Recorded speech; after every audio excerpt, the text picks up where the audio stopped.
cumprir o objetivo de aprendermos um pouco mais, o fruto do estudo, do trabalho do irmão vai trazer, para a gente cada vez mais ampliar a nossa visão acerca da vida, né? O entendimento dos problemas que nos cercam, e como diz o Evangelho, o sublime objetivo da aprovação. Então, mais uma vez, obrigado pela presença de todos. Hoje o nosso irmão André Parente vai estar trazendo para a gente o tema Telas no Infinito. Primeira parte, ele vai explicar o que é aqui a primeira parte, ele vai fazer a introdução, tá bom? Obrigado novamente. E lembrando que no próximo sábado também a gente continua, tá? Qual a ciência do Espiritismo, nosso irmão Jorge vai estar trazendo, e aqueles que quiserem, na próxima quarta-feira, a gente vai ter estudo aqui às 20 horas, falando sobre Antônio de Pádua, tá bom? Às 20 horas na próxima quarta-feira, de 8 às 9 da noite, tá? Vamos fazer a nossa prece para pedir a assistência dos bons espíritos para a nossa reunião. Querido Pai, de infinita bondade, de misericórdia maior, obrigado, Senhor, pela oportunidade de aqui estarmos, de caminharmos, Senhor, para nossas próprias pernas e aqui nos encontrar como amigos, como irmãos, o sublime objetivo, Senhor, da humanidade nesta festa espiritual, pois o alimento, Senhor, queremos saciar a fome de nossos espíritos, será por sua mesa. Obrigado, Senhor, por aqui estarmos.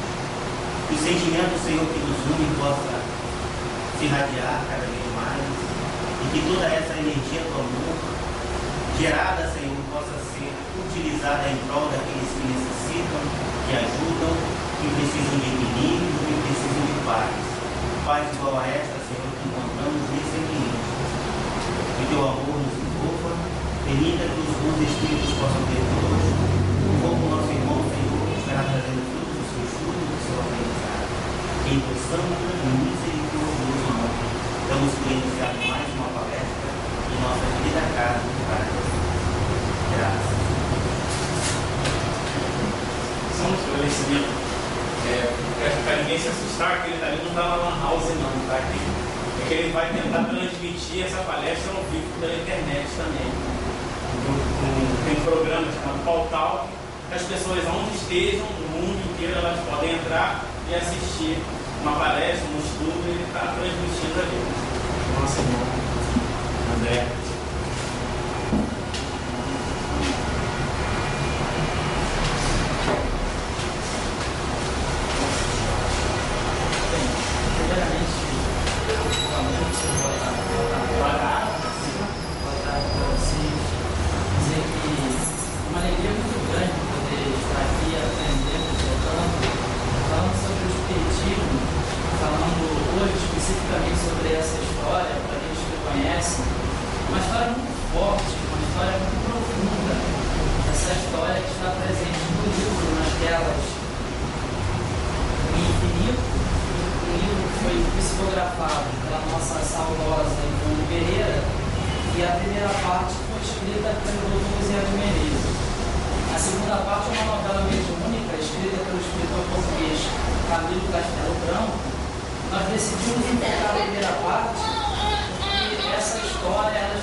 Essa jovem, ela se chama Palmira e ela acaba reencarnando no Morro do Querosene, no Rio de Janeiro. num momento de muita angústia, ainda em Minas Gerais, Ivone começa a se lamentar da vida. É assim que começa a história. Ainda na década de 20, pelos idos do ano de 1928, Ivone ela começa a se sentir amargurada, a reclamar da vida, e ela comenta isso com sua mãe, e depois de um momento de amargura, de sofrimento e até mesmo de desespero, ela começa a se lembrar da importância da prece. E a Ivone Pereira é alguém que usamos nos nossos trabalhos, porque ela conseguiu manter uma certa identificação com a doutrina dos espíritos ao longo da sua última encarnação. Ela estimulava os estudos da codificação espírita, ela primava pelo estudo das obras dos metapsiquistas, como Crookes, Rosando, etc. Ela própria estudava essas obras e ela tinha muito cuidado e valorizava muito o trabalho mediúnico. Então é interessante nós ressaltarmos a trajetória de uma pessoa que se dedicou à doutrina dos espíritos. Até para aqueles que conheceram, eu tive a oportunidade de conviver com o Jorge Lisini antes dele desencarnar em São Paulo. E o Jorge Lisini ele foi muito amigo da Dona Ivone. E em conversas comigo ele dizia da seriedade e da preocupação da Dona Ivone em sempre respeitar o livro dos médiuns. E só para destacar esse pensamento da Dona Ivone, gostaria de ler aqui um trecho de uma obra dela chamada A Luz do Consolador, onde ela vai dizer o seguinte: escrever livros mediúnicos é compromisso gravíssimo, é responsabilidade terrível, é lágrima, é sacrifício, é dor, é renúncia, é morrer para tudo mais que não seja aquele ideal divino que Jesus definiu quando sentenciou: se alguém quiser vir nas minhas pegadas, renuncie a si mesmo, tome a sua cruz e siga-me. Então dá para perceber o cuidado e a preocupação que a Ivone tinha no trabalho mediúnico. Então vivemos um momento, onde muitas obras são publicadas sem o devido cuidado, sem o devido critério. Então, ao analisarmos o trabalho de Dona Ivone, nós ficamos assim felizes de encontrar uma médium que se preocupou muito em respeitar o livro dos médiuns. Tá? Então, só essa ressalva no início. Sobre o Bezerra de Menezes, nos últimos tempos, só pegar aqui rapidamente, nós tivemos acesso a alguns livros que foram publicados e que mostram uma faceta do Bezerra de Menezes até então desconhecida de muitos espíritos. Esse livro, que foi publicado um mês aí pelo Grupo de Arte, Bezerra de Menezes, o Abolicionista do Império. Então, são documentos, são publicações do Bezerra encarnado.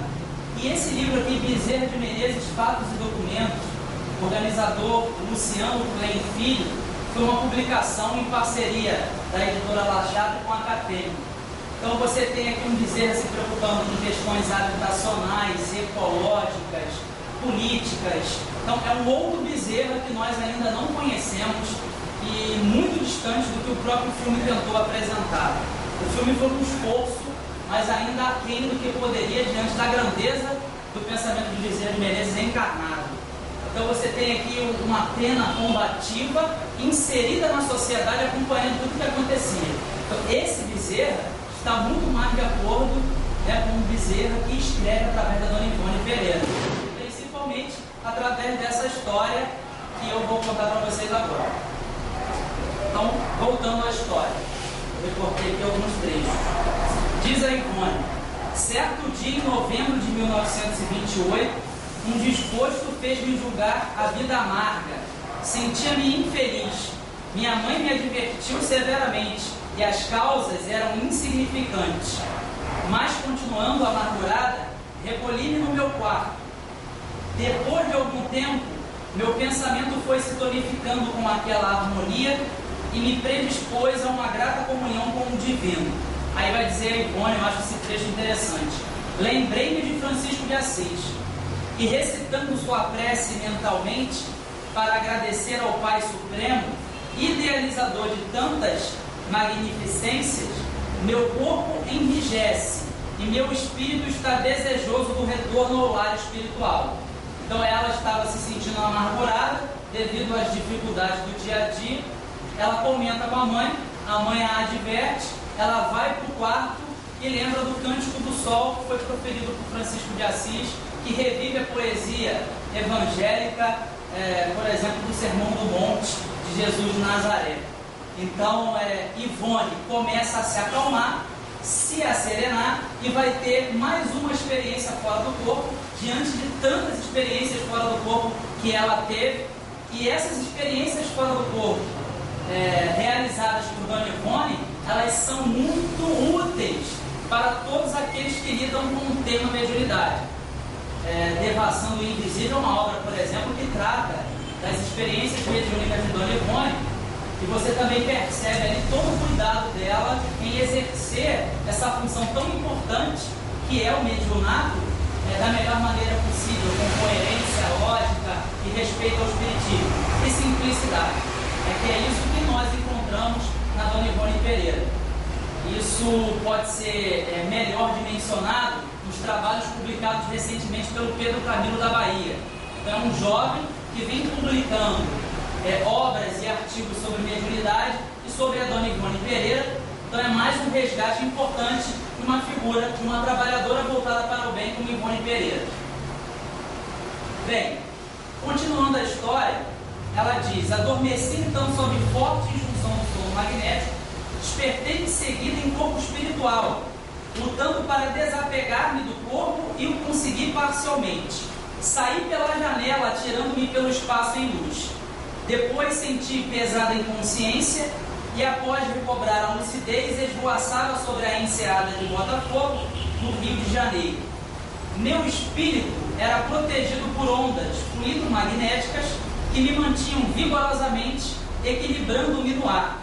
Pus-me a evolucionar como folha ao vento.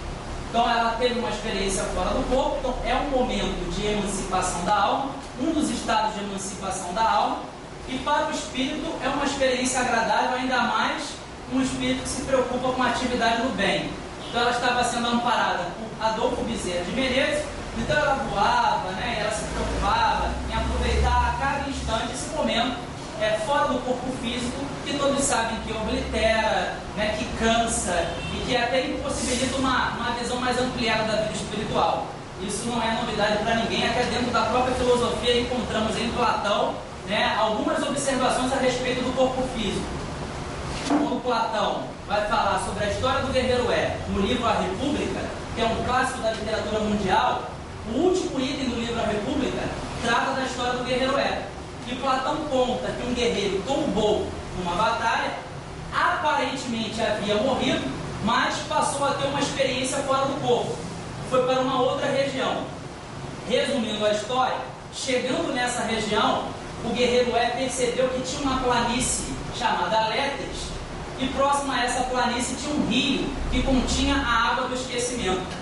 Ficou muito curioso, porque ele percebeu que as pessoas iam até esse rio que tinha a água do esquecimento, bebiam um pouco dessa água e viajavam para diversos lugares para terem diversos tipos de experiências. Quando se aproximou do rio que continha a água do esquecimento para beber um pouco dessa água, ele foi impedido e foi avisado a ele que sua função era voltar à terra e contar tudo aquilo que ele havia visto. Então percebam vocês que dentro da tradição cultural, filosófica, ocidental, há 2.500 anos nós temos um relato de experiência fora do corpo, o que não é novidade nenhuma.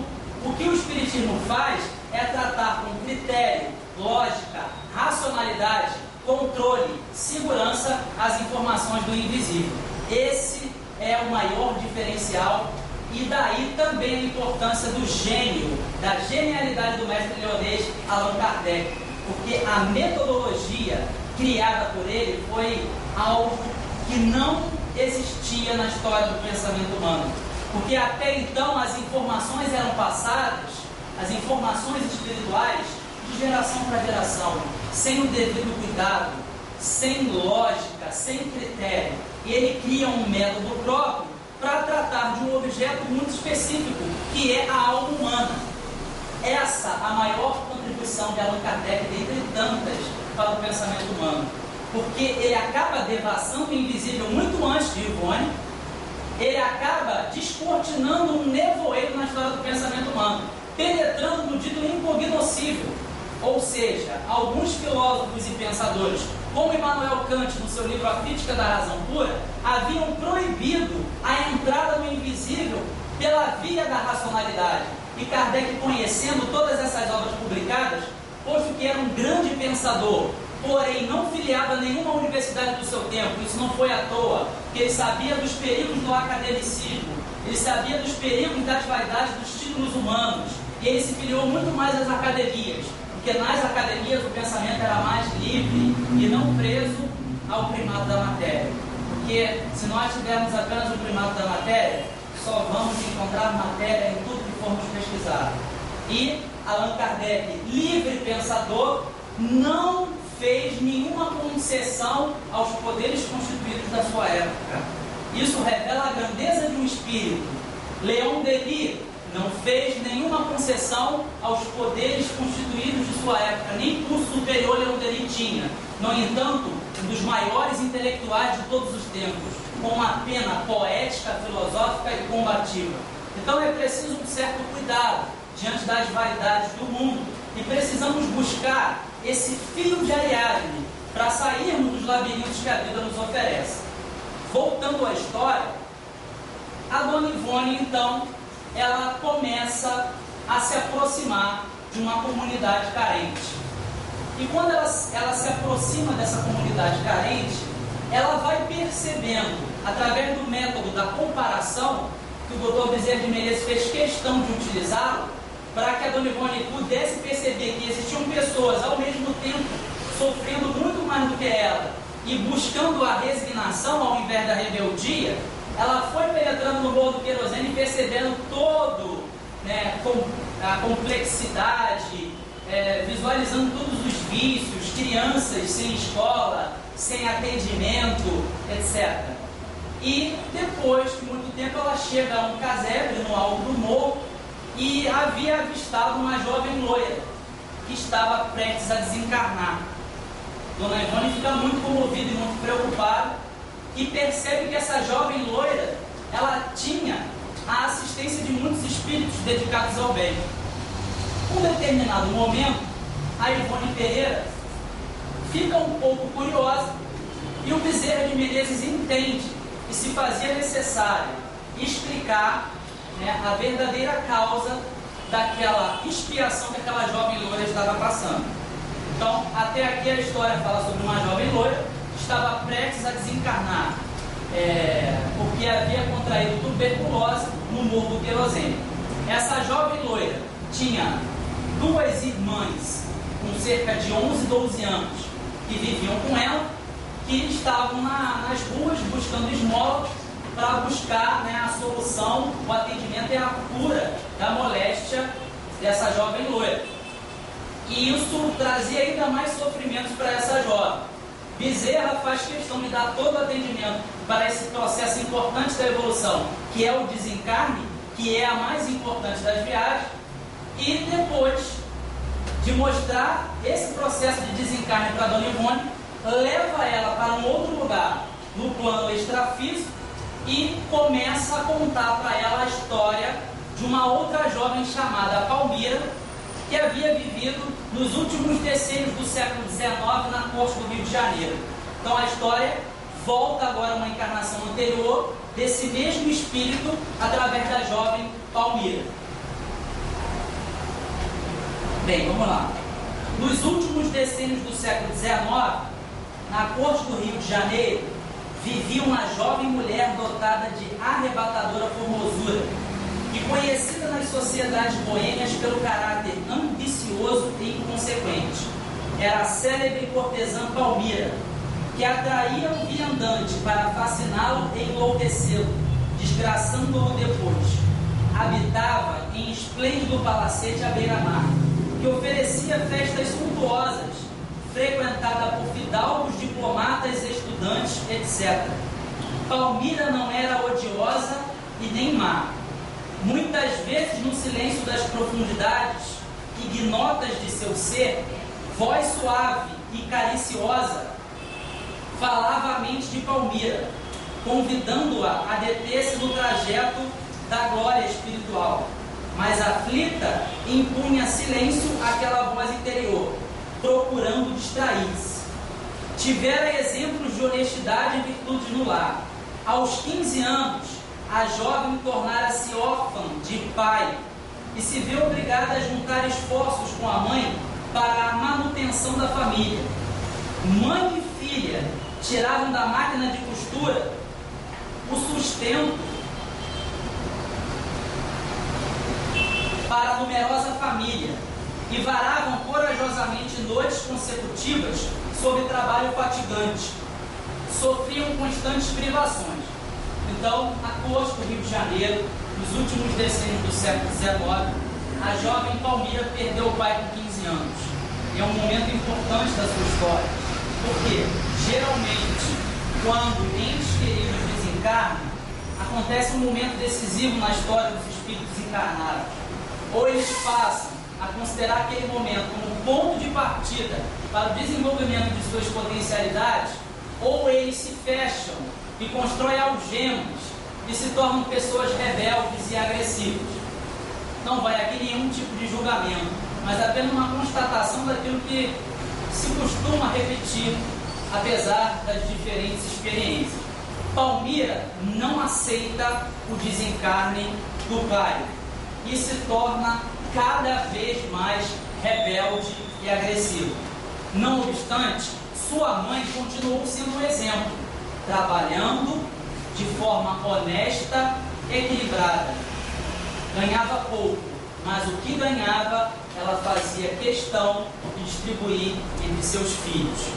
Palmira se achava bela dentro de um conceito de beleza já deturpado pela história do pensamento humano. Por exemplo, durante um bom período na Grécia, o conceito de belo estava completamente atrelado à atitude do ser na sociedade. Vamos tentar explicar isso de uma outra maneira. Até hoje, percebemos resíduos da Grécia Antiga. Quando uma criança vai fazer uma atitude que consideramos ética, até hoje as mães costumam dizer: nossa, que bonito o que você fez. Quando essa criança vai fazer alguma coisa que não seja considerada uma atitude ética e elevada, até hoje as mães dizem: nossa, que feio que você fez. Portanto, o conceito de beleza na Grécia era completamente diferente do conceito de beleza nos últimos decênios do século XIX, onde a Palmira estava experienciando no corpo físico. Como também podemos dizer que até hoje o conceito de beleza é deturpado pela nossa sociedade, pela mídia, pela televisão, etc.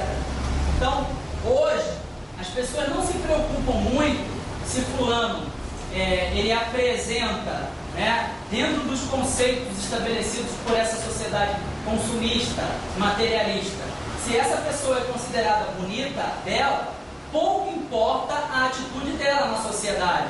Então há uma cisão, há uma separação. Na Grécia não. Tanto que no livro A República, o Sócrates, ele era acusado de cativar pessoas de diferentes sexos pelo fato dele ter essa beleza interior. Posto que a beleza exterior, como nós entendemos hoje, Sócrates não tinha. Mas pelo fato de ser muito bom naquilo que fazia, o que ele fazia? Filosofava nas praças públicas, convivia com os jovens atenienses, chamava atenção para os perigos daquela democracia limitada, para o perigo dos trabalhos realizados pelos sofistas. Então, por ser bom no que fazia, era considerado belo. Mas hoje, na nossa sociedade e no tempo de Palmira, isso não existe mais. A pessoa tem que ser bela dentro de um padrão estabelecido, pouco importando sua atitude, sua conduta no mundo. Continuando a história, Palmira começa a se rebelar. E a rebeldia é um ponto de partida para a identificação com muitos vícios. na nossa encarnação. Assim como a resignação é a porta de entrada para o desenvolvimento de algumas virtudes que ainda não temos desenvolvidas. Então é questão de lógica elementar. Percebam que a ciência moral, como preconizava Kardec, exige cuidado no estudo. Para você se transformar moralmente, para você se educar moralmente, você precisa de trabalho, você precisa de esforço. Não é algo como às vezes é passado para as pessoas, através de palestras, de seminários, etc. Como se fosse uma coisa muito fácil e que não demandasse esforço, luta. Na própria natureza nós temos o exemplo da lagarta se transformando em borboleta. Então, para a lagarta se transformar em borboleta, precisa fazer esforço. Isso é filosofia profunda, para que ela possa ganhar suas asas e alçar voo. Então, no campo moral também é uma ciência. Essa a educação moral que convém, foi o próprio Kardec defendeu até o último dia de suas vidas. Ela começa a se revoltar, achando que uma beleza como a dela se perdia num trabalho extenuante. Olha a vaidade, né? Desde lá do Antigo Testamento, no livro de Eclesiastes, que é muito conhecido de todos, nós já temos essa advertência: vaidade e vaidade. Tudo são vaidades e aflições de espírito. Ou seja, ela achava que ela era muito bela para trabalhar como costureira com sua mãe. E isso é um problema grave do ponto de vista do engajamento da pessoa na sociedade, da luta, da sua história. Que determinadas pessoas até hoje acham que não são dignas de realizar determinados tipos de trabalho, inclusive na casa espírita, inclusive no meio espírita. Tem muito disso ainda, pessoas que preferem um trabalho muito intelectual e acham que é um menosprezo qualquer tipo de trabalho manual.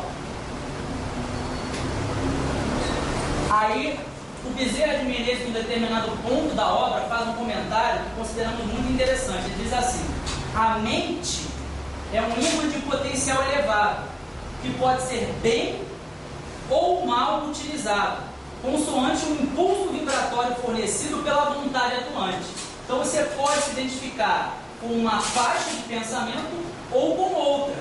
Então depende de você. Já dizia Buda, né? O homem é o que pensa.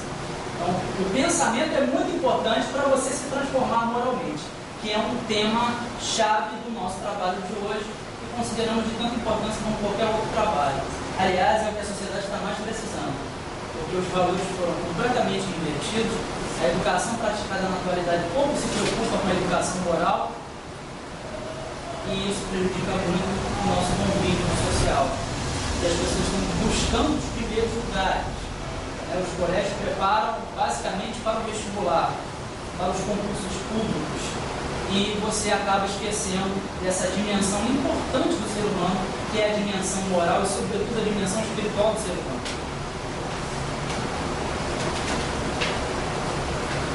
Bem, diz Bezerra: à custa de muito pensar em determinado assunto, de muito desejar, não raro a criatura realiza o que modelou no pensamento, muito embora dificilmente sejam desejos nobres.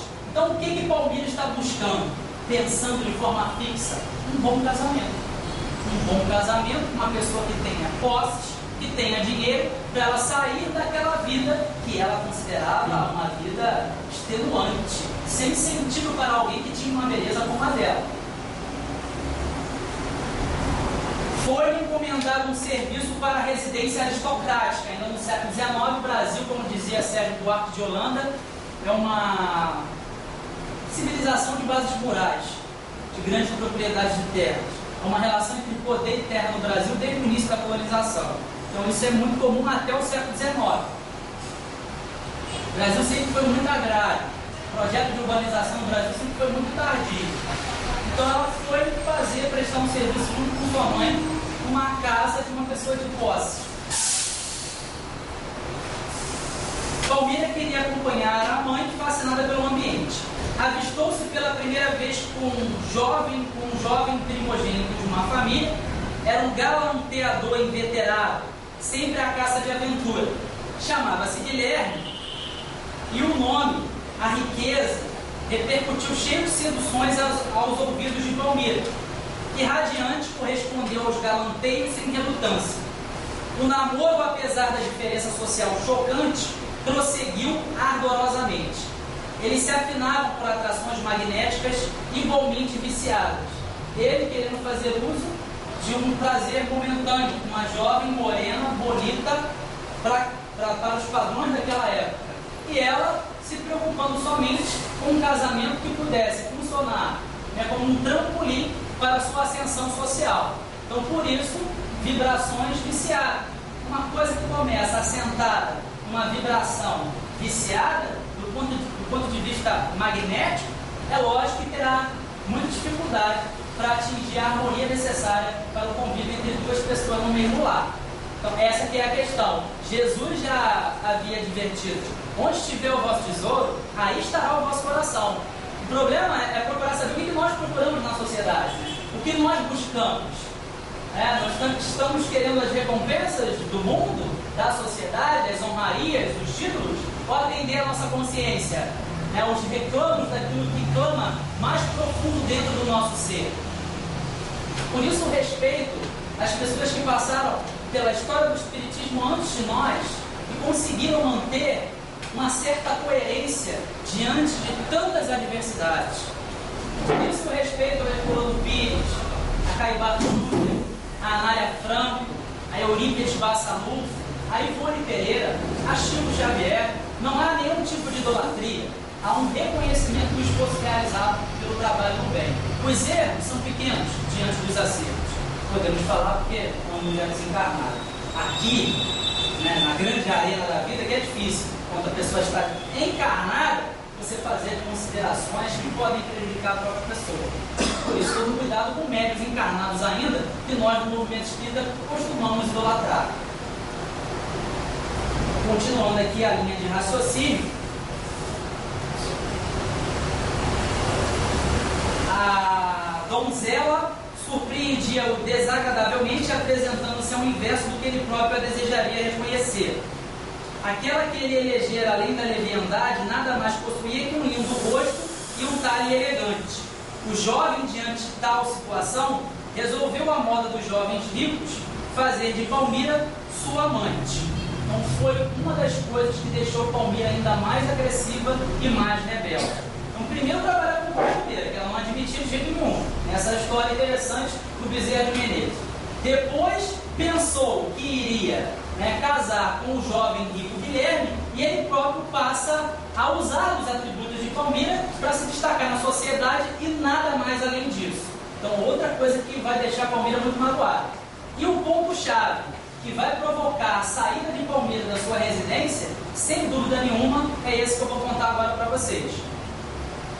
Na manhã daquele mesmo dia, Palmira foi pedir um adiantamento dos serviços, e a ilustre dama, acostumada na abastança, não entendeu as necessidades da jovem e despediu-a, negando-se a pagá-la.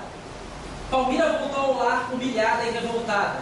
Sentiu o coração despedaçar-se, e a angústia que aumentava deixava nascer um profundo rancor pelos grandes e poderosos. Ao mesmo tempo, o coração se enchia de profunda piedade pela mãe e os irmãozinhos. Se Palmira tivesse sentimentos e vibrações nobres, inspirações dos amorosos tuteladores, ocorreriam a ela para socorrê-la, mas desorientou-se por rebeldia e ódio, envolvendo-se em vibrações inferiores.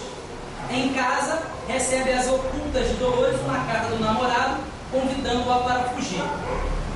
Depois desse fato, onde ela não vai receber o adiantamento pedido, ela se sente humilhada e vai sair de casa. Sua mãe fica muito sentida, e toda mãe que busca educar seu filho sabe como é doloroso a saída precipitada de um filho do seu lar. Continua em prece, pedindo a Deus que orientasse sua filha. Palmira nunca mais volta. Depois desse relacionamento com o jovem Guilherme, que não era assentado em bases sólidas, vai se perder. Palmira, ela acaba criando uma casa de divertimentos para todas as pessoas de diversos tipos, se torna rica, conseguindo dinheiro, passa a enviar uma quantia para sua mãe, para que ela pudesse educar seus irmãos. A mãe consegue entender que, embora o dinheiro fosse conseguido de forma pouco ética, mas entre saciar a fome dos filhos e deixar que os filhos morressem de fome, ela prefere usar esse dinheiro indigno, mas para educar seus filhos. O que acontece no desenrolar dessa história interessante na nossa visão, na nossa opinião? Com o passar do tempo, Palmira vai sentindo falta do lar, vai sentindo falta da casa. E tudo que ela havia conseguido, todo o prestígio social, o dinheiro, tudo se perde. E é assim que a história vai se desenrolando, vai caminhando para o final. Diz assim, um trecho que o Bezerra vai contar.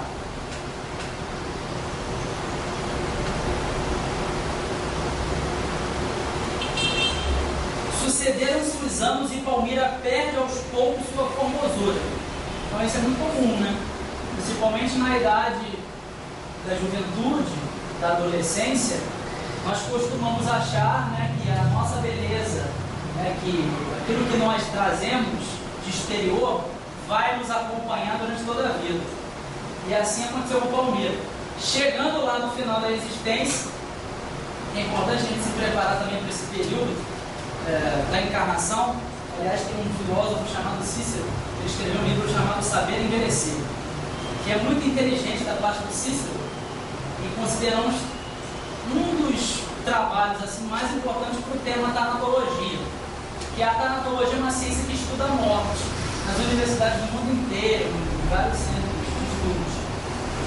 E às vezes nós falamos sobre o desencarne, sobre a grande viagem, mas esquecemos de tratar com o devido cuidado esse período chamado velhice, que é, né, um período importante para uma travessia tranquila de uma dimensão para outra.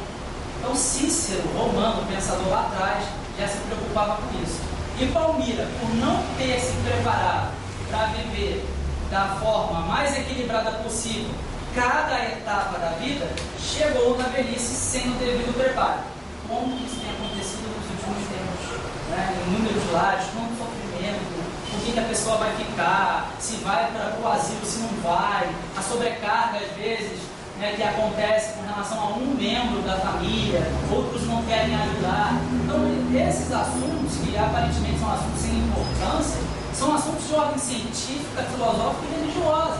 Tanto que o Cícero escreveu lá atrás em Roma uma obra chamada Saber Envelhecer. Estou fazendo a ponte com a filosofia, porque nós somos professores de filosofia também, de história, para as pessoas perceberem que às vezes temas considerados sem importância, mas são temas que às vezes se apresentam na nossa frente, que nós, que muitas das vezes somos gigantes para determinados trabalhos, ou nos consideramos gigantes, somos emocionalmente e espiritualmente muito frágeis para situações do dia a dia. Por isso a preocupação de Kardec e de Pestalozzi com a educação moral. Além da educação intelectual, porque a educação intelectual também é fundamental, mas a educação moral é muito importante. E se vocês forem perceber, essa educação moral não é autoajuda, é ciência, é um discurso racional, lógico e não emotivo. Eurípides Bassanufo se preocupava com a educação moral quando lidava com seus alunos no colégio Allan Kardec. A Anália Franco, que não é apenas nome de shopping center, fundou cerca de 100 instituições de ensino no Brasil, fundou a primeira banda feminina chamada Operárias do Bem. Ela viaja o Brasil inteiro para arrecadar fundos para a sua obra da educação. E nós temos um Instituto Anália Franco no Rio de Janeiro, pouco ajudado pelo movimento espírita, que é na Marechal Rondon, no bairro Rocha. Educam crianças e não recebem o auxílio necessário, que as pessoas não entendem ainda a educação das crianças como talvez o nível mais elevado de caridade. Já que a nossa bandeira é fora da caridade, não há salvação, por que não educar crianças que precisam serem educadas para que possam ser inseridas dignamente na sociedade? Então é um bom questionamento. Bem, o tempo passa, Palmira percebe que ela havia buscado, né, um outro tipo de tesouro que não iria lhe dar, né, os instrumentos, as ferramentas necessárias para a travessia de uma dimensão para outra. Então, como eu havia dito, sucederam-se os anos e Palmira perde aos poucos sua formosura. A velhice vem ao seu encontro, o que para a vaidosa e egoísta é desesperador. Os cabelos brancos, a pele encarquilhou-se e as faces se encovavam. Naqueles rudes tempos, as privações machucavam, mas sempre era envolvida pelos afetos abençoados da mãe e dos irmãozinhos. Só o remorso e a saudade fustigavam seu coração, e as primeiras lágrimas sinceras rolaram de seus olhos, iniciando assim a cura de sua alma. Palmira pensou nas dores dos outros e passou a beneficiar a pobreza, de preferência órfãos e viúvas que faziam-na recordar da mãe. E certa manhã nebulosa, diz Bezerra, sua criada preferida encontrou-a morta sobre o leito, e seus bens materiais foram destroçados pelos advogados e rábulos. Cessou a narração do orientador espiritual, diz Ivone. Voltam ao morro com um amigo espiritual. Tinham se afastado, foram para um lugar, uma praça, segundo Ivone.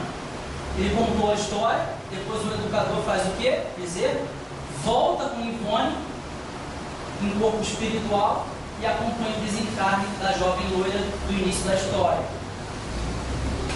Ao ver a moça doente, ele diz: eis aqui Palmira, filha ingrata e grande sedutora, agora dá testemunhos nobres de grande arrependimento pelos erros passados, pelos equívocos passados. Então repare como a encarnação é muito importante para o desenvolvimento das nossas possibilidades divinas. Então, eu tive uma experiência rica hoje, pegando o 313, passando por inúmeras comunidades. E foi impossível não fazer a ponte com a história da jovem Palmira. Só no ônibus você já vai percebendo como Bezerra de Menezes, encarnado, tinha razão ao se preocupar com a lei do ventre livre. Aqui ele se preocupa com a lei do ventre livre, que foi promulgada em 1871. Ele se perguntava encarnado: o que vão fazer com as crianças? Sabia que o Rio de Janeiro é uma cidade cercada por morro. Embora sempre defendesse a província, ainda a província do Ceará, seu lugar de origem, mas ele se preocupa com o Brasil. Aliás, isso é muito bonito da parte dele enquanto encarnado. O amor profundo que ele tinha pelo Brasil. Tinha mesmo. Isso é documentado. E vale dizer que ele fazia duras críticas ao senhor imperador Pedro II. O que nos traz um problema, porque livros mediúnicos idolatam Pedro II, e o Bezerra tinha uma postura encarnada muito crítica com relação àquilo que acontecia no Império Brasileiro, principalmente no Segundo Reinado. Claro que José Murilo de Carvalho, na sua biografia sobre Pedro II, nos revela alguém muito humano, concordamos plenamente, nos revela alguém preocupado, em usar o dinheiro público da forma mais honesta possível. Ninguém tem nada para falar sobre Pedro II, sobre essa questão. Ele pegava dinheiro do próprio salário e dava bolsas de estudo para estudantes estudarem fora do Brasil. Então, alguém muito ético nesse ponto, recebido por Alexandre Herculano, tendo a simpatia de Victor Hugo, poeta francês, de intelectuais do mundo inteiro. Então, Pedro II era muito admirado, mas isso também não quer dizer que ele tenha feito um segundo reinado perfeito. Tanto que Bezerra, encarnado, havia percebido algumas contradições, principalmente entre os dois partidos da época, o liberal e o conservador. E segundo alguns estudiosos, não há tanta diferença entre o partido liberal e o conservador. Mas isso só para mostrar para vocês a importância de um estudo racional sobre as obras mediúnicas. O que não quer dizer que temos que invalidá-las e de acharmos também que só foi produzido na França que tem qualidade. Absolutamente, muito pelo contrário. Tem informações que podemos usar com critério e racionalidade, mas é necessário conhecer. Então você deve pegar a obra Nas Voragens do Pecado da Dona Ivone e entender que essa obra foi utilizada inclusive por historiadores em livros didáticos. Eu tentei avisar o Pedro Camilo sobre isso e ele já sabia, inclusive ele colocou no livro dele. Ivone Pereira é uma heroína silenciosa. O Pedro Camilo menciona isso. Um livro didático, acho que da História Moderna, do Pazinato da Maria Helena, História Moderna e Contemporânea, no capítulo sobre Reforma Protestante e sobre Contra-Reforma, para falar da noite de São Bartolomeu, com todo respeito aos historiadores, eu fiz faculdade de História também, depois me especializei em História, eu devo dizer que não há tantas informações ricas como o livro Nas Voragens do Pecado. Então é um problema que nós temos que ter, como diz a nossa amiga do Encontro de São Paulo, utilizar o bisturi da crítica sem destruir a essência das coisas. Tem problema no livro Coração do Mundo, Pátria do Evangelho, do ponto de vista histórico? Tem. Vamos estudar com cuidado, com equilíbrio e elegância, como Kardec tinha. Agora, isso não quer dizer que nas voragens do pecado, Memórias de um Suicida e outras obras mediúnicas não possam trazer informações importantes sobre o mundo invisível. Então, é esse o cuidado e o equilíbrio que devemos buscar. Até porque todos sabemos que a mediunidade, ela não é para ser aceita sem critério e sem questionamento. Tanto que Kardec, ele não só recebeu as informações do mundo espiritual, porque o que ele faz é um verdadeiro processo de maiêutica, onde ele extrai o melhor de cada espírito. Então ele foi muito socrático ao lidar com as informações espirituais, ao escrever as perguntas do livro dos espíritos. Ele não aceita passivamente as informações do mundo espiritual, inclusive em muitos momentos discordando de muitos espíritos. Então essa aqui é a questão, como lidar com o invisível, como extrair o melhor do invisível, porque tem coisas boas no invisível e coisas que não são boas. Então essa aqui é a grande questão e o grande desafio no nosso entendimento nos dias atuais. Bem, para encerrar a história,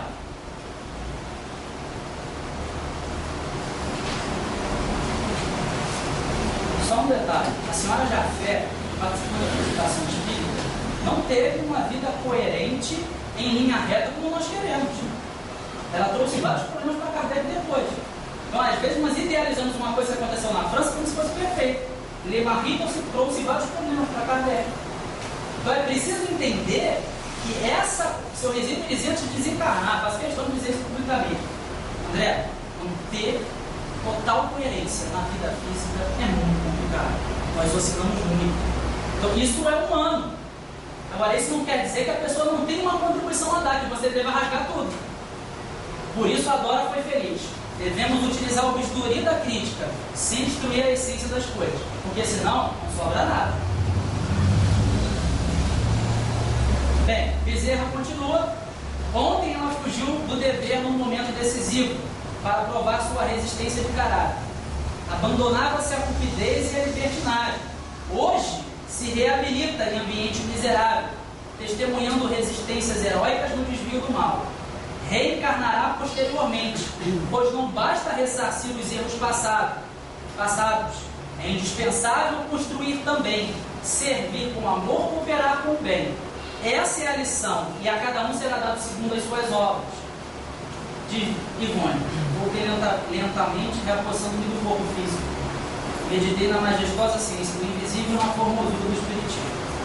Bem, é uma história literária, é um ponto, agora tem importância, auxilia a nossa visão, sim, auxilia naquilo que precisamos meditar ao sairmos daqui hoje. A necessidade de um esforço maior para tomar as nossas inclinações e resistir à atração do mal, a termos, tanto quanto seja possível na sociedade, uma conduta ética, uma conduta voltada para o bem, para o equilíbrio, para fazer da vida das crianças e dos jovens uma vida mais feliz. Então, é isso que falta. As crianças estão sendo muito mal recebidas na sociedade. Um bombardeio ideológico diariamente através da televisão, através da mídia, com valores distorcidos. Nós temos acadêmicos sendo idolatrados desde o século XIX. Nietzsche, Freud e Marx são considerados deuses até hoje. Os outros do século XX são discípulos. E Leon Denis, fico até muito feliz de dizer isso. O livro O Problema em Si, O Destino da Dor, na introdução, já dizia: cuidado com as doutrinas de Além-Remo. Havia percebido essa necessidade de uma relação espiritual organizada que se dá por meio do espiritismo, que restabelece a unidade cultural, aproximando os três campos mais importantes do pensamento humano: ciência, filosofia e religião.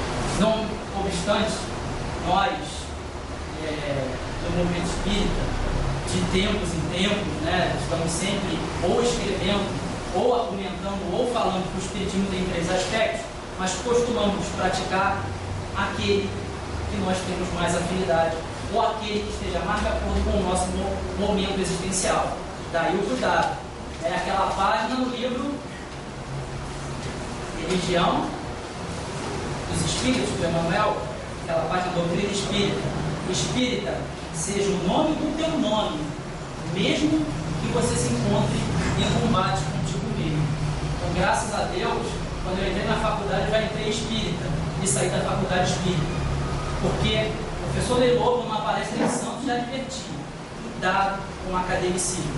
É um perigo muito grande e que pode, às vezes, nos prejudicar na nossa vida espírita. Peço desculpas por alguma coisa, mas também existe um respeito, uma preocupação, um amor à doutrina espírita. Gostaríamos de deixar aqui isso bem claro publicamente. Muito obrigado a todos. Agora tem as perguntas. Vamos iniciar. Ah, tá bom. Não, pode fazer então a primeira da faltar lá. O pessoal da internet está fazendo a pergunta. Só. Nosso cara Rodrigo, cadê ele aqui? Ah, Rodrigo, aquele que falou sobre o futuro da espiritismo. Rodrigo Luz. Ah, das perguntas, você questionasse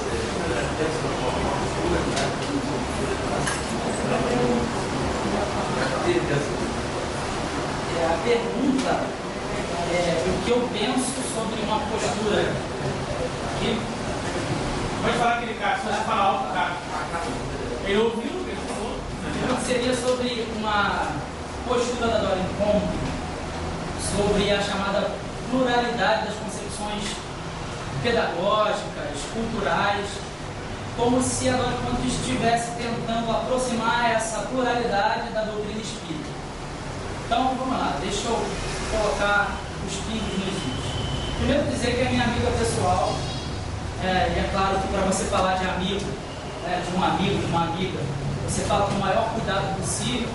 Uma pessoa que me recebeu na sua casa, abriu a biblioteca dela para mim, um momento muito importante de uma pesquisa que eu fazia na universidade, mas uma pesquisa espírita na universidade, levando o paradigma do espírito para a universidade. É completamente diferente de você sustentar o paradigma da matéria. E sobre a revista Educação Espírita, o meu tio, Henrique Parente, havia conseguido num sebo o terceiro volume da revista Educação Espírita, lançada por Herculano Pires, na década de 70. E agora Encontre tinham os volumes 1, 2, 4, 5 e 6. Então, ela acabou recebendo esse volume número 3, que ela não tinha, completando a sua coleção, e me cedendo todos os outros que ela tinha. Então, essa revista Educação Espírita foi muito importante para a minha pesquisa. Então, é sempre bom lembrar esse ato da Dorin Comp com relação à minha pessoa. Eu acho que a Dorin Comp, do ponto de vista epistemológico, teórico, filosófico, cultural, ela realiza um trabalho, na minha visão, impecável. O que acontece é o seguinte: esse movimento da pedagogia espírita atingiu uma proporção muito grande no Brasil, com congressos, com muitas pessoas. Então é natural que as pessoas se aproximem desse movimento de forma, a considerar esse movimento como um verdadeiro resgate do espiritismo. E o grande perigo do movimento da pedagogia espírita, que eu posso dizer publicamente que não participo diretamente, eu graças a Deus, eu tenho uma mente muito independente.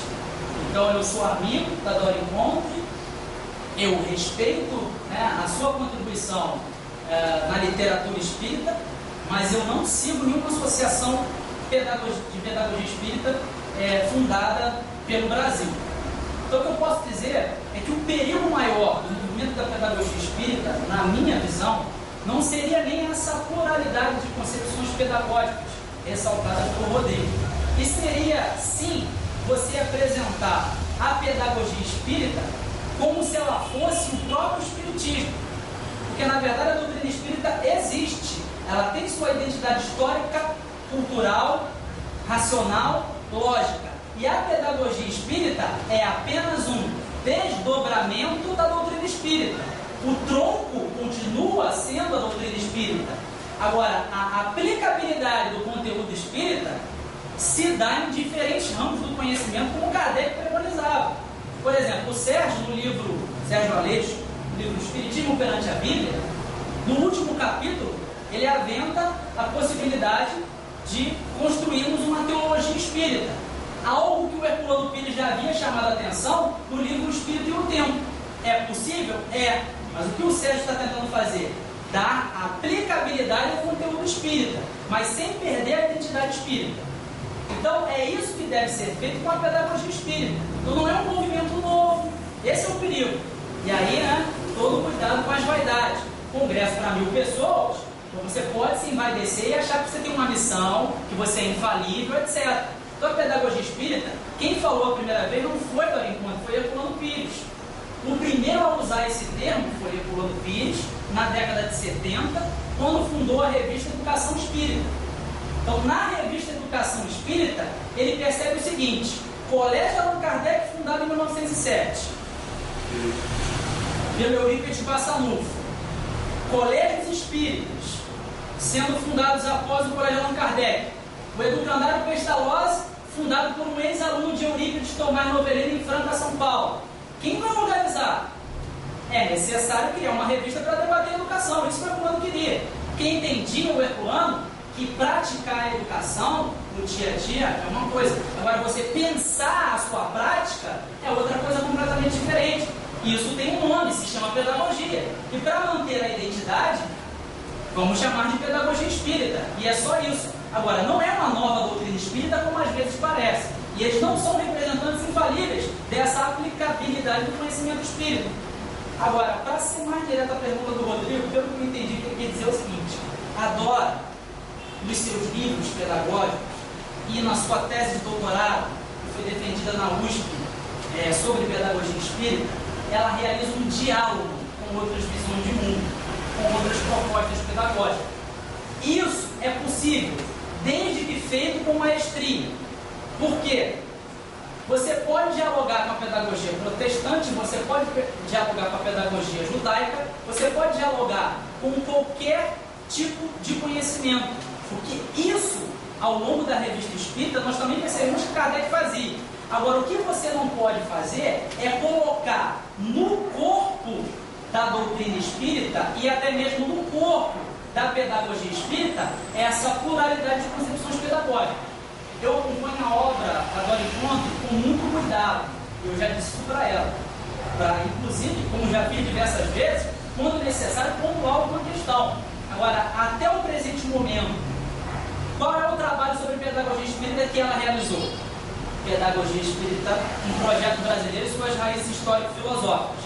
É a tese de doutorado dela, que virou, né, um livro publicado pela editora Comende. Esse é o principal trabalho sobre pedagogia espírita. O trabalho do Alessandro César Bigueto é Eurípides Bassanufo, um educador de vanguarda na Primeira República.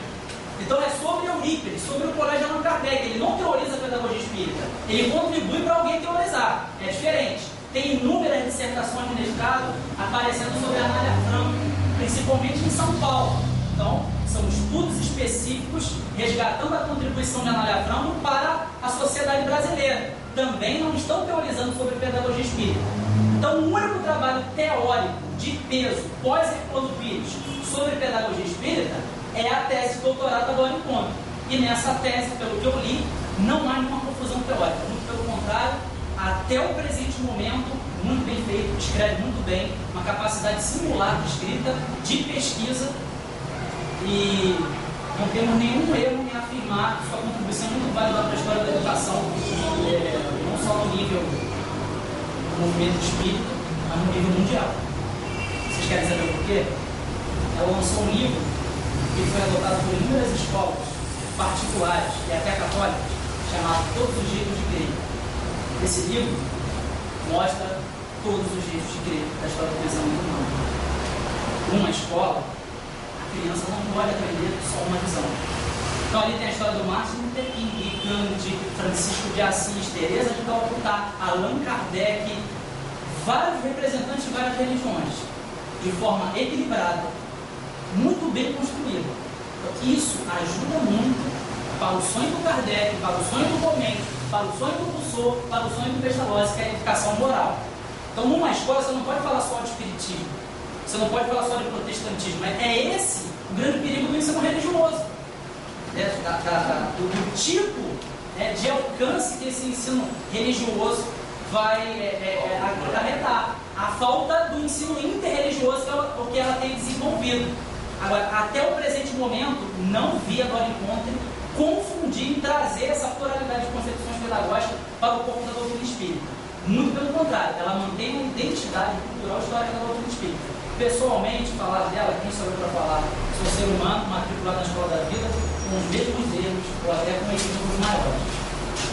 Mas, teoricamente, filosoficamente, culturalmente, o trabalho dela é impecável. Agora, vejo com cuidado o trabalho de mediunidade pedagógica. Lançou 3 livros. Um livro psicografado pela Maria Montessori, um pelo Pestalozzi e um pelo Comênios. São livros mediúnicos.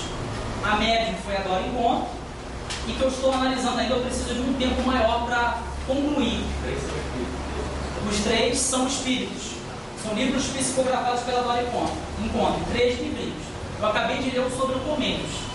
O livro do Comênios, ela disse que recebeu no Lago de Bragança Paulista. Ela estava com dificuldade de concentração. Na apresentação do livro ela explica.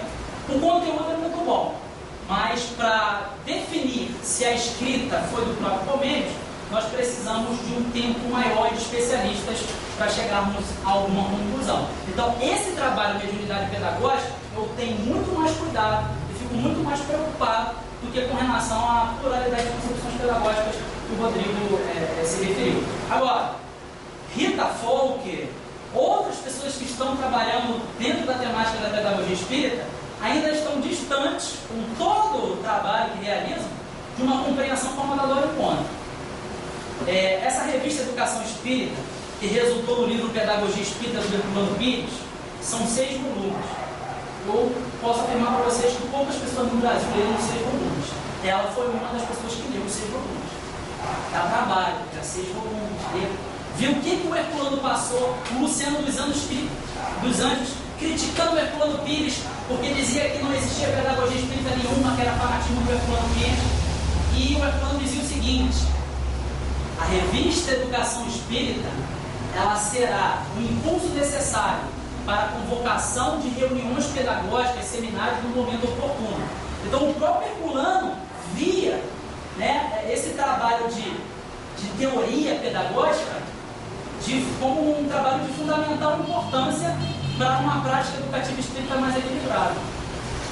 Então, é mais ou menos isso. Não sei se eu consegui responder, mas eu entendi que o conceito pluralidade de concepções pedagógicas seria o diálogo que a Dora Encontro faz com outras visões de mundo.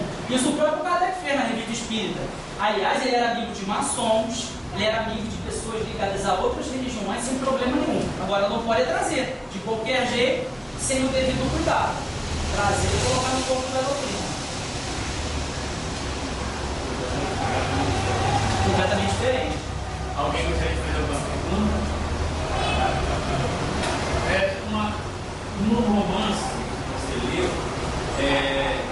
tinha as 2 irmãs que eram forçadas para mendigar para poder conseguir o alimento lá, o remédio para a palmeira. Essas irmãs eram os parentes que recebiam o dinheiro dela, o dinheiro da iniquidade que ela patrocinava. Tem alguma informação sobre isso? Boa pergunta. Não tenho muita informação. Não tenho muita informação sobre isso. O que informa é que ela estava com dificuldade de desencarnar, já como jovem loira no Morro Querosene, e o Bezerra percebe, que havia lido o pensamento dela, então percebe que ela estava não querendo deixar as irmãzinhas. Então, Bezerra orienta essas irmãzinhas no momento do desencarne para que elas se afastassem.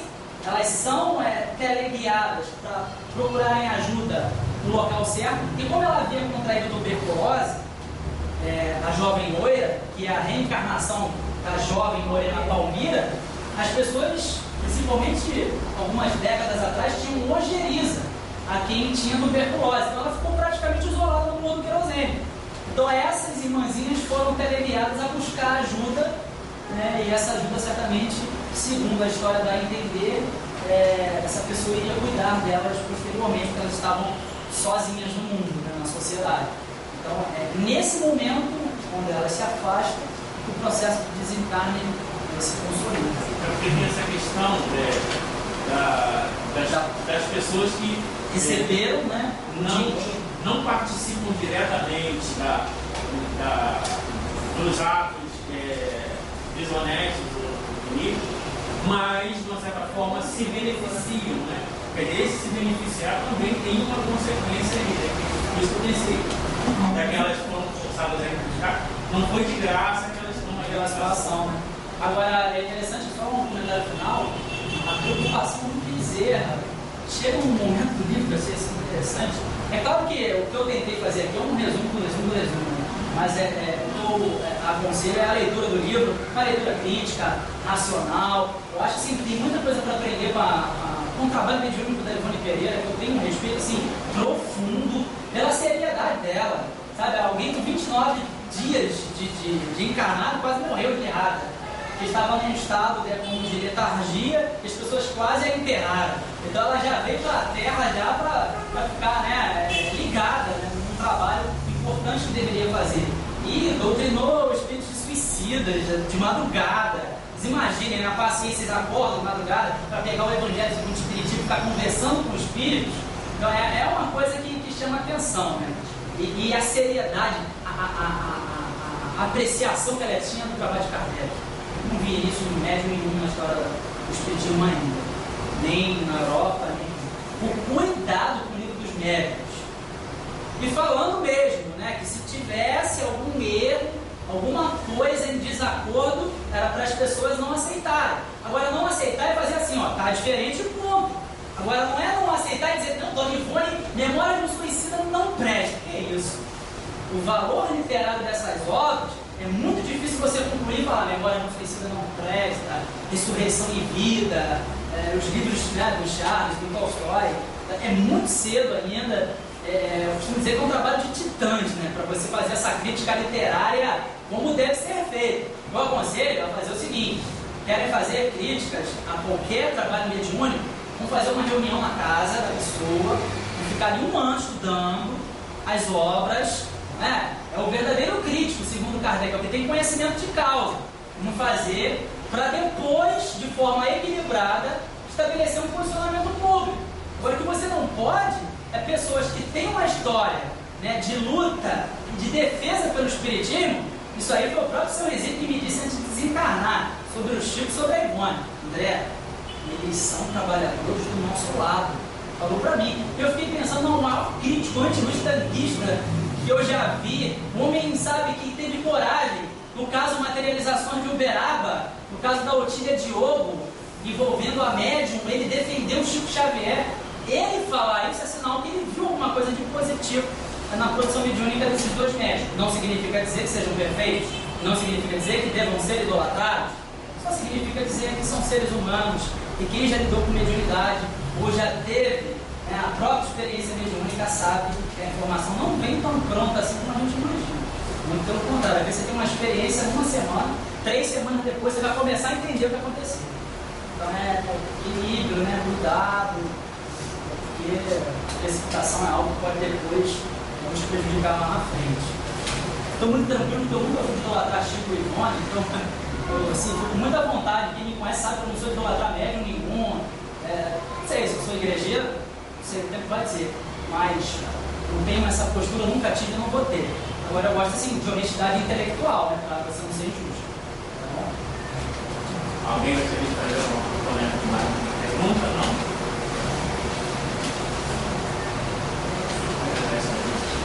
Obrigado, André. Tá?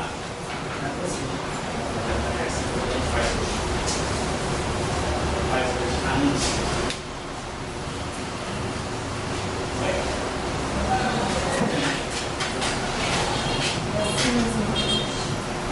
O nosso espírito já iluminado, já mais guarnecido, todos esses irmãos que aqui aportaram para ouvir, para aprender, para sentir tudo aquilo que nós sentimos durante a vida. Com os corações felizes, pela harmonia do ambiente, toda essa alegria que eles sentiram. E vamos levar para os nossos lares, levamos nosso pensamento ao lado, a Deus, nosso Pai Criador, para agradecer, Senhor, quanta alegria, Senhor, quanta felicidade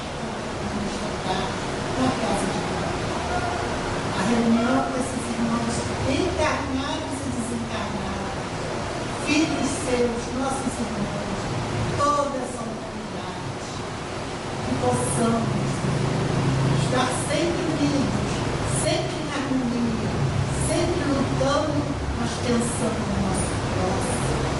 E nesse agradecimento, te pedimos, Senhor, abençoa o nosso irmão, e até nós nos fazer essa vontade. E abençoa todos os necessitados de paz, de amor, de prosperidade, a todos que nesta hora estão em sofrimento, em revolta, em desconhecimento da sua vida. Obrigado, Senhor, por essa oportunidade. Obrigado, Senhor, por já conhecermos essa santa doutrina, que tanto nos consome. Que essa paz que sentimos agora permaneça em nossos corações, que nós possamos espalhar em nossos lares, nos nossos entes queridos, todos os cômodos da nossa casa, que ela seja leve, que ela possa refazer todo o ambiente que não seja rechaçado. Muito obrigada.